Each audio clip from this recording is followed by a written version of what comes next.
समजून घ्या, आपण कोणत्याही शारीरिक इजेचं समर्थन करत नाही. तर ते बुटकं मोटरसायकल चोर टकल्याचा पार्टनर मराठ्यांच्या पोरांना ताणून मारणार होता आणि त्यांनीच मार खाल्ल्याच्या बातम्या आल्या. पॉईंट एक, गाडीत ह्याच्यासोबत 7 लोक होती. ह्यांनीच सांगितलं, म्हणजे ते व्हिडिओत आलं बोलताना.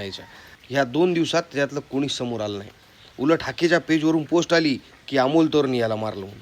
म्हणजे हॉटेलवाल्यांनी नाही. हे म्हणते 10 लोक होते, ते हाकी म्हणते 30 लोक होते, नवन्या म्हणते 50 लोक होते. मुद्दा नंबर 2, जालन्याच्या मोर्चाच्या आदल्या रात्रीची घटना घडवली.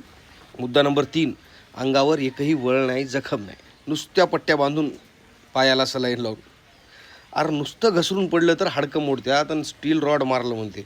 बरं, आणि दिवसभराचे फोटो पाहिले तर खूप मोठा फरक आहे भावांनो. तुम्ही बघा वाटल्यास जाऊन. जिथं पट्ट्या बांधल्या तिथं मधात काहीच नाही हो. पहा मुद्दा नंबर 4, काहीच स्ट्रॉंग पुरावा नाही, फक्त पाटील आणि पंडित आणि मराठा नावानं रडू रडू सिंपती, फुल ड्रामा. आता हा व्हिडिओ पाहिल्यानंतर आवरासावर करतील, पण त्याला काय अर्थ नसणार आहे. मुद्दा नंबर 5, एक दिवस आधी गाडी पेटून घेतली, दुसऱ्या दिवशी हाके बिमार पडला, रात्री यानं मार खाल्ला. जालना मोर्चाच्या आधीच्या घटना.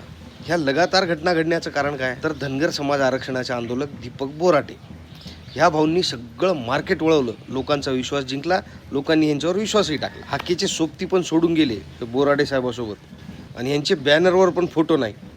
आणि आता ह्या तिघांचं दुकान बंद पडणार म्हणून हा खटाटोप. आणि रिलेट कोणासोबत करताय, तर स्वर्गवासी संतोष देशमुखांसारखं मारलं म्हणे, मह्यावर मुतलं म्हणे.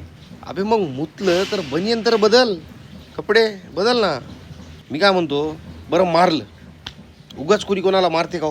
कशाला डिवचाचं जातीवरून? मराठ्यांची लढाई सरकारसोबत होती, या चोट्ट्यासोबत होती का? काय गरज? तुला जर मारला असेल ना, तर तुझ्यासारखे धंदे करणाऱ्या सोबत्यांना पण तसाच प्रसाद मिळेल, नंबर पाठी नंबर. आणि हो, कितीही रडलं ना तरी लोक मोटरसायकल चोरांना, फसवेगिरी करणाऱ्यांना गिनीत नसतात. आम्ही सगळे मराठी दीपक बोराटे सोबत आहोत, धनगर समाजासोबत आहोत. हे सोड, फेलदा लढाव. आता दुसरा प्लॅन शोध, येड सव्या.